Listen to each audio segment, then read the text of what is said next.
दोस्तों, आज 14 दिसंबर और आज का हमारा कोर्स है सुविचार।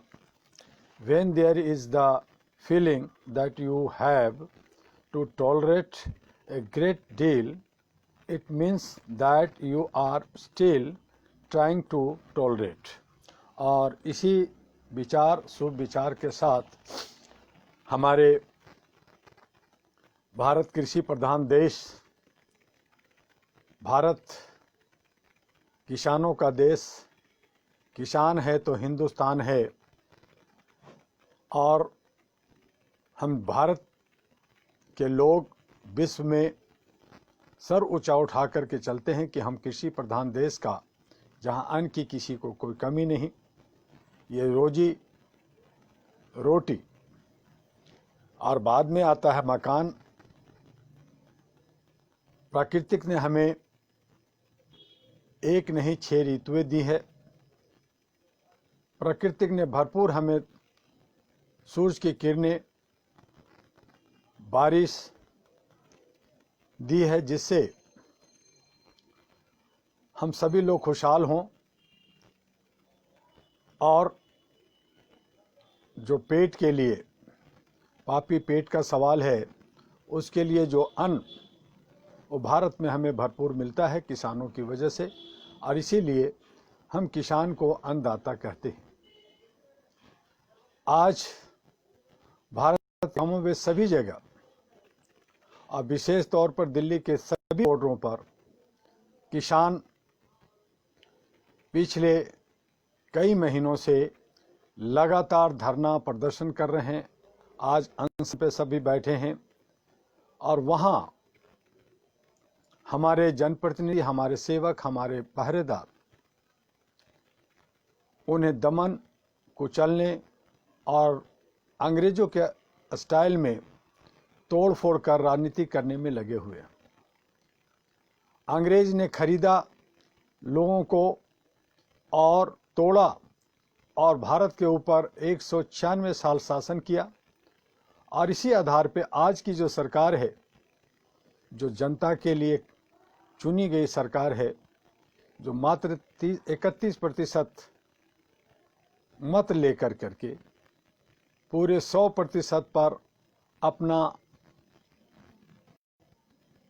अपने तरीके से चलना चाहती है, वो आज किसानों को दमन को करने के लिए उसे कुछ गुटों को खरीद कर करके उनके बीच में तोड़फोड़, बिखराव करने की नीयति बना रखी है। और मज़े की बात है कि मीडिया जिसको दशा दिशा दिखानी चाहिए, सहयोग करना चाहिए, वो सरकार से पनीर पकोड़े तो खा रही है, भ्रष्टाचार में लिप्त है, सरकार का सहयोग कर रही है। दूसरी तरफ किसानों के बीच में आकर के उसके पनीर पकोड़े या उसके खाने खा कर करके और ये कह रही है कि ये किसान तो बड़े मज़े में है, पनीर और पकोड़े खा रहे। उन्हें ये सारे मीडिया को ये नहीं दिख रहा है कि इतनी ठंड में सड़कों पे बैठे हैं, सड़कों पे सो रहे हैं, घर परिवार छोड़ कर करके। ठंड में कड़कड़ाती ठंड है और उसमें जो है 80 साल के, 85 साल के बुजुर्ग, महिलाएं, बच्चे सभी वहाँ डटे हुए हैं और मीडिया को पनीर पकोड़ा सिर्फ दिखाने को कि पनीर पकोड़ा खा करके मज़े में है। तो इस तरह से मीडिया जो है दलाल, मीडिया जो है घटिया तरह का जो आज जो है दर्शा रही है, जनता को दिखा रही। क्या जनता को समझ में नहीं आता? तो जनता को समझने की आज वक्त आ गया है। मैंने बार बार कहा कि न्यायपालिका, कार्यपालिका, विधायिका और मीडिया और कुछ तथाकथित समाजसेवी संगठन हैं, ये सब मिलकर करके जो एक गुट बना करके ये डकैती कर रहे हैं, ये जुल्म कर रहे हैं जनता के ऊपर, बहुसंख्यक के ऊपर। ये कहीं कमोबेश अपने बहन, अपने भाई, अपने माता, अपने पिता, अपने दादा, अपने दादी को जो ही नुकसान पहुंचा रहे हैं, चंद कागज के टुकड़ों के लिए, नोट के लिए, और सत्ता पे बने रहने और कुर्सी पे चिपक कर करके ये जो सोच बना रखा है, ये बहुत ही निंदनीय है। और मैंने बार बार कहा कि ऐसी सूरत में जो कैबिनेट मिनिस्टर हैं, प्राइम मिनिस्टर हैं, होम मिनिस्टर हैं, इनको सड़कों पे आकर के किसानों से माफ़ी मांगे, किसानों के बीच में रोड पे बैठें और उनसे बात करें कि जो हमने गलती की है उसे हम सुधारेंगे, उसे हम बदलेंगे, उसको हम वापस लें। और इस तरह से अड़ियल रुख अपनाना और चंद लोगों को फ़ायदा पहुंचाना ये ठीक नहीं है देश हित में। जनता अब काफ़ी जागरूक हो गई है। वो जनता नहीं रही जो मुगलों के वक्त में थी, राजाओं के वक्त में थी या अंग्रेज़ों के वक्त में थी। हालांकि उस वक्त भी जो हमारे आंदोलनकारियों ने आंदोलन किया, उनको भी तोड़ने के लिए बहुत सारे लोग अंग्रेज़ों के हाथों में बिक कर करके हमारे आंदोलन को कई बार छत बिछत और तोड़ रोकने की कोशिश की थी। आज उसी तरह का माहौल सरकार बना रही है, तो ये ठीक नहीं है। इसके लिए all India human rights association AHRA national party की तरफ से पूरे भारत में हम लोग जागरूकता अभियान चला रहे हैं कि जागो, समझो।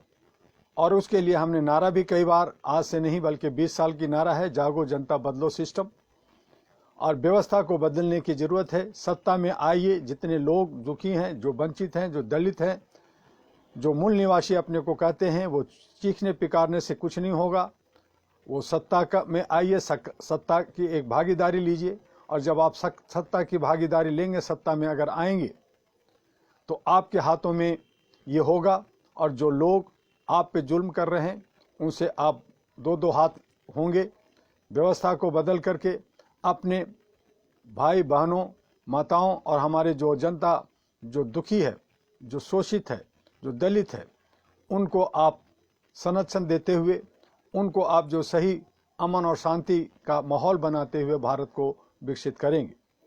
सबसे बड़ी बात है कि भारत के अंदर भ्रष्टाचार जो है ख़त्म करने के लिए जो आवाज़ उठाई गई, वो आज बहुत विकराल रूप ले लिया है। घटा नहीं बल्कि तेज़ी से बढ़ता चला जा रहा है।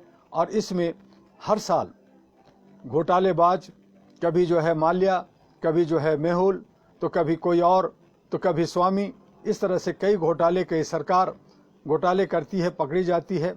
और अभी मैंने कहा था पिछली बार भी कि इलेक्शन के नाम पे जो घोटाले हो रहे हैं, इलेक्शन के नाम पे जो मशीन और चुनाव में जो घोटाले हो रहे हैं, उसको भी एक बहुत बड़ा आज नहीं तो कल ये उजागर होगा। और आपको हैरानी होगी कि ये अरबों खरबों की घोटाला आपके सामने आएगा।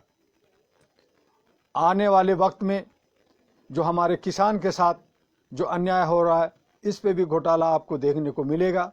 और ऐसे ही मीडिया का भी बहुत बड़ा घोटाला भारत की जनता को देखने को और सहने की शक्ति उनमें हो कि वो देख सकें और समझ सकें। तो इस तरह से ये घोटाला कर करके हमारी आर्थिक स्थिति को तोड़ते हैं, हमें तोड़ते हैं और देश के अंदर ये जो अराजकता फैलाने का काम करते हैं। हमें सावधान होकर करके इन तमाम ऐसे विघटनकारी, ऐसे कीड़े मकोड़े, ऐसे दलाल, ऐसे अंधभक्तों का विरोध करना चाहिए और जहां मिले इनके पिछवाड़े पर डंडा मारना चाहिए। ऐसा होना चाहिए। आज सरकार और इसके लोग हमारे भोले भाले किसानों पे पानी फेंक रहे हैं, हमारे डंडे बरसा रहे हैं, उनको जो है खदेड़ रहे हैं। और ये जो बहुत सारे पुलिस के सारे जो है स्कॉट्स सारे लगा रखे हैं, सेना के सिपाही सभी लगा रखे हैं। तो ये जो है पैसा जो है जनता का है, जनता का टैक्स का है। और ये जो है मौज मस्ती कर करके बड़े बंगलों में और हेलीकॉप्टर में रह कर करके चल कर करके ये जो मौज मस्ती कर रहे हैं। और ये जो लाख लाख रुपए केजी का मशरूम और खाना खा रहे हैं, पार्लियामेंट के अंदर 12 रुपये प्लेट बिरयानी खा रहे हैं, 2 रुपये दूध मलाई मार करके कॉफ़ी और चाय पी रहे हैं और रसगुल्ला खा रहे हैं। और जनता, अगर किसान जो खेती करती है, वो अगर अपना बना करके अपने अनाजों से अगर वो पनीर खा रहा है, अगर वो पकौड़ा खा रहा है, अगर वो काजू और किशमिश थोड़ा सा बांट करके आपस में उनको ताकत दे, हिम्मत दे रहे हैं, तो ये मीडिया जो है उसको मजाक उड़ा रही। तो ऐसे ये मीडिया को भी जो है, ऐसे मीडिया को ना सुने, उनको जो है खदेड़ करके भगाएं, उनको उनकी औकात दिखाएं और अच्छे सच्चे मीडिया को साथ दें। और जो गलत हैं वो जो है सरकार के जो पट्टू हो गए हैं, उनको आंदोलन से बाहर करें। और जो गलत तत्व के लोग हैं, किसान बन करके या लीडर बन करके या समाज सेवी संगठन बन करके जो हमारे आंदोलन को, किसान भाइयों की ताकत को तोड़ना चाहते हैं, उनको भी आसपास में अगर आपको समझ में आता है, उनको भी पकड़ करके उनके पिछवाड़ों पर डंडे मारने की ज़रूरत है। आज हम सभी अन्नदाता की मांगों को नज़रअंदाज कर रहे हैं। ये बहुत बड़ी भूल कर रही है सरकार।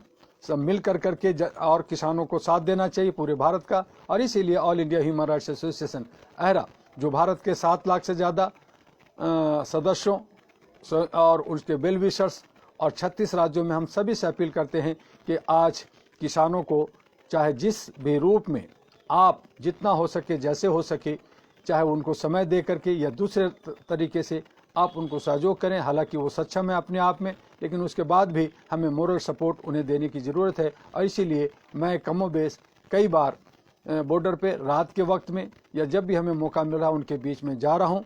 मैं उनके बीच में कोई फ़ोटो, कोई वीडियो नहीं बनाता, क्योंकि वो लोग या दूसरे लोग ये ना समझे कि मैं वहाँ राजनीति करने या अपने ऑर्गेनाइजेशन को चमकाने गया हूं। इसलिए मैं उनके बीच में कोई फ़ोटो, कोई वीडियो नहीं बनाता। उस वक्त हमारे मोबाइल स्विच ऑफ होते हैं और हमारे साथियों से भी बात नहीं होती। उसके बाद मैं आप लोगों को ये बताना चाहता हूं कि मैं किसानों के साथ हूं, आप भी किसानों के साथ हों। किसान जो है में किसी तरह का कोई राजनीतिक, चाहे कोई भी पार्टी के लोग हों, अगर वो राजनीति का रूप देख रहे हैं तो वो अपने को जो है दूर करें। और ऐसे लोगों को हमें दूर करते हुए इस आंदोलन को, मुहिम को बताते हुए सरकार को, सबको बता दें कि हम अपनी मांगों के लिए पीछे नहीं हटेंगे। और हमारा ये देश है, हमारा ये कृषि प्रधान देश है और इसमें किसी का दखलंदाजी मंजूर नहीं होगी। जब हम अंग्रेज़ों को भगा सकते हैं तो आपको भी भगाएंगे। और इस तरह का जो अंग्रेजियत जो शासन जो किया जा रहा है अंग्रेजी स्टाइल में, उसे आप ख़त्म करें, नहीं तो एक और क्रांति पैदा लेगा। और समय समय पे ये आवाज़ हम लोग उठाते रहे हैं। आइए, हमने जो कुछ हिस्सा जो छोड़ा था भ्रष्टाचार और मानवाधिकार के हिस्से में, और कहा था कि राजनीतिक किस तरह से भ्रष्टाचार फैला रहे हैं, न्यायपालिका किस तरह से फैला रहे हैं। और हमने ये भी कहा कि जब 1991 से भारत में जो आर्थिक उदारीकरण का दौर शुरू हुआ, वैश्वीकरण के इस युग में भारतीय अर्थव्यवस्था को मजबूती देने के लिए तमाम तरह के प्रयास किए गए। 1991 से शुरू हुआ उक्त सिलसिला अभी तक अनवरत लगातार चल रहा है। उदारीकरण के दौर के बाद भारत में औद्योगिक घरानों में काफ़ी छूट दी गई। लाल फीताशाही को कम करने का प्रयास किया गया। विदेशी निवेश को आकर्षित करने के लिए तमाम तरह के सुधार किए गए। वित्तीय प्रबंधन को राष्ट्रीय स्तर का बनाने का प्रयास हुआ। औद्योगिक घरानों ने देश में अपने उद्योग को फैलाने के बाद विदेशों में भी अपने पांव फैला दिए। तमाम भारतीय उद्योगपतियों ने कई विदेशी कंपनियों को खरीद लिया। या भारतवर्ष में उद्योग जगत की उजली तस्वीर है जो पूरे विश्व में चमकती हुई दिख रही है। उदारीकरण के दौर के बाद धीरे धीरे व्यापारियों, राजनेताओं, नौकरशाहों का एक नेक्सस बनता गया। इस नेक्सस से हर पक्ष ने फ़ायदा उठाने की सोची। व्यक्तिगत लाभ के लिए तमाम लोगों ने देश हित का परित्याग कर अपने कर्तव्यों में कोताही बरतते हुए उद्योग जगत को गलत तरीके से फ़ायदा पहुंचाने का प्रयास किया। ऐसा पहले छोटे मोटे केसों में होता था, इसलिए बातें उठती थी और दब जाती थी। अभी कुछ वर्ष पहले देश में कुछ ऐसे घोटाले हुए जिन्होंने तमाम रिकॉर्ड को ध्वस्त कर दिया। 2G प्रकरण, कोल आवंटन प्रकरण, तत्कालीन सरकार के कई मंत्रियों, नौकरशाहों, बड़े उद्योगपति घरानों के शीर्ष अधिकारियों और कंपनियों के जनसंपर्क अधिकारियों पर उंगलियां उठी। नीरा राडिया केस में तो व्यापार जगत ने नेता, नौकरशाह साथ मिलकर इस परिपाटी को आगे बढ़ाते हुए दिखे। यह परंपरा देश के लिए अत्यंत घातक है। 2G घोटाले में अगर सही प्रक्रिया अपनाई गई होती और सरकार को बहुत बड़े राजस्व की हानि नहीं होती। इसी तरह से कोल आवंटन प्रकरण में कोयले के ब्लॉक को ऐसे लोगों को दे दिया गया जो कि इसके लिए सही अभ्यर्थी नहीं थे। दूसरी तरफ मध्यम वर्ग या छोटे दर्जे के व्यापारी भी भ्रष्टाचार को बढ़ावा देने में काफ़ी में किसी न किसी रूप से लगे हुए रहते हैं। छोटे व्यापारी वस्तुओं की जमाखोरी करके दाम बढ़ाते हैं, बाद में कालाबाजारी करके पैसा कमाते हैं। इससे देश में महंगाई बढ़ती है। वे निम्न वर्ग तथा मध्यम वर्ग के लोग बुरी तरह से परेशान हो जाते हैं। कितनी बड़ी विडंबना है कि विगत कुछ वर्षों से इस देश में एक परंपरा सी बनती जा रही है कि किसी न किसी चीज़ की कमी पड़ ही जाती है। यह कमी ज़्यादातर कृत्रिम होती है, जमाखोरी द्वारा बनाई गई होती है। इस कमी को करवाने में भी कुछ नेताओं का ही हाथ होता है।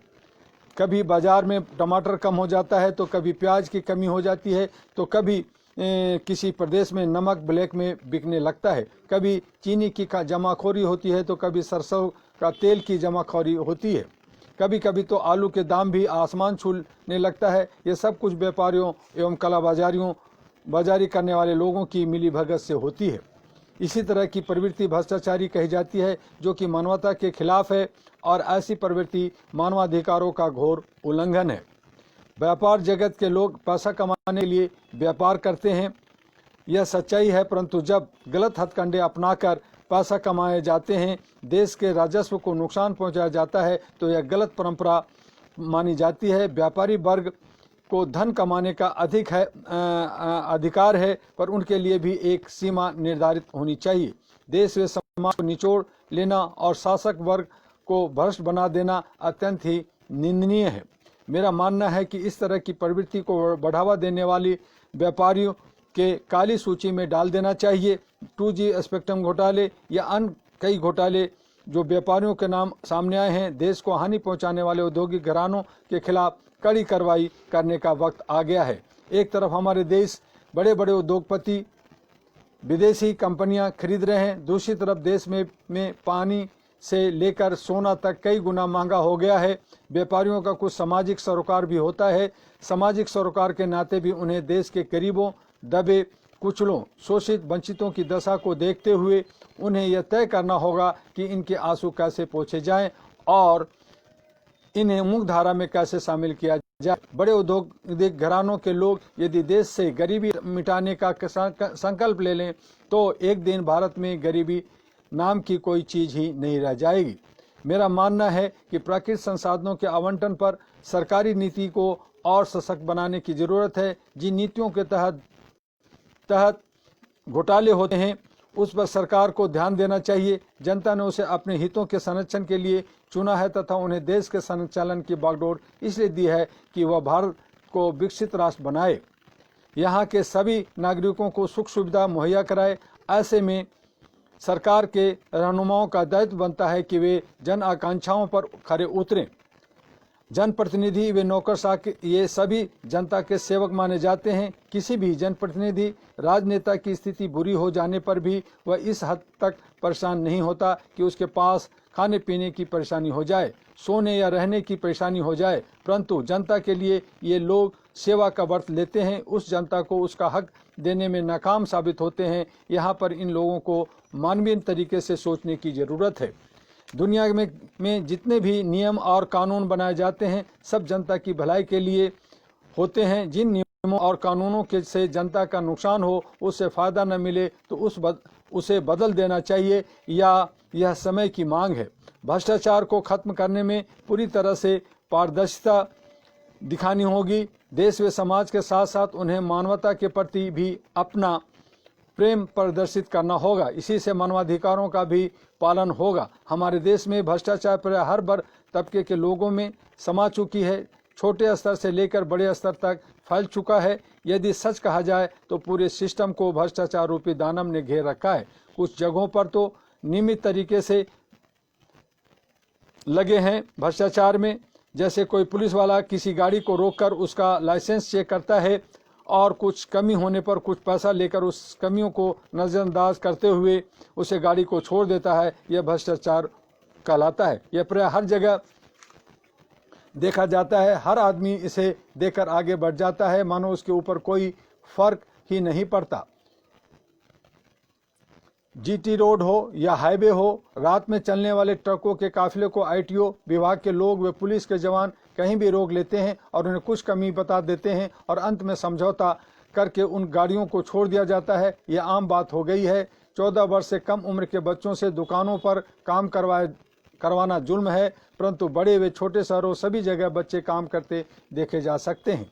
सभी इलाके इसको जानते हैं और आगे बढ़ जाते हैं। कहने का तात्पर्य यह है कि कानून बन जाता है दिखाने के लिए। लोग कानून की बातें करते हैं पर कानून का पालन नहीं किया जाता। ये कड़वा सच है। राशन की दुकानों पर जाने पर ज़्यादातर गरीबों को चीनी, चावल, गेहूं न होने का बहाना बनाकर टाल दिया जाता है। और इसी तरह से कुछ समाचार पत्र व न्यूज़ चैनल अपने अपने हिसाब से समाचार को दिखाते हैं और तथ्यों को प्रस्तुत करते रहते हैं। एक ही समाचार को कई चैनल वाले अपने अपने तरीके से पेश करते हैं। इस तरह से समाचार पत्रों में छपने वालों संपादकीय व संपादकीय पृष्ठ पर लिखे जाने वाले लेख भी लोगों के अपने अपने हिसाब से होते हैं। इससे जनता में यह भ्रम पैदा हो जाता है कि सच क्या है, किस बात को सच माना जाए, किसे गलत माना जाए। इसी ऊहापोह में जनता स्वयं अपना आंकलन करने लगती है और वह खुद निष्कर्ष निकालने लगती है। भारत में विगत कुछ वर्षों से सोशल मीडिया ने इतना जबरदस्त पांव फैलाया है कि प्रिंट मीडिया और इलेक्ट्रॉनिक मीडिया से ज़्यादा असरदार साबित हुआ है। और आज जहां किसानों का आंदोलन चल रहा है, वहां पे जो मीडिया किसानों के जो दर्द हैं उनको न दिखा करके पाकिस्तान ने ये अटैक कर दिया, आतंकवादियों ने ये कर दिया, चाइना ने ये कर दिया और बाकी दूसरे पुराने न्यूज़ों को लेकर के दिखाते रहते हैं। और ख़ास करके सरकार भी ऐसे मीडिया को बचाने की कोशिश करती रहती है। वो लोग जो गलत करते हैं, मैं ये भी कहना चाहता हूँ कि जो सरकार में है उन्हें जो है जब ये ओपोजिशन में होते हैं तो बहुत हो हल्ला मचाते हैं। महाराष्ट्र में उद्धव ठाकरे ने अच्छा काम कर रहे हैं, वो जो है जहां गलत मीडिया कर रही है उस पर वो एक्शन लेती है, लेकिन उन्हें बचाने के लिए ये कानून बनाते हैं और तरह तरह से उनको कंडंगे बना करके बचाने की कोशिश करते हैं। तो इस तरह से मीडिया जो आज गंदा हो गई है, आज उसे भी सबक सिखाने के लिए क्या जनता को सड़क पे आना पड़ेगा? क्या ये सरकार कानून बना के या उन पे पारदर्शिता ला करके ठीक नहीं कर सकती? उसका आयोग बना करके ठीक नहीं कर सकती? तो ये सारी बातें हैं, तो उस पे हम लोग जो है ध्यान दें।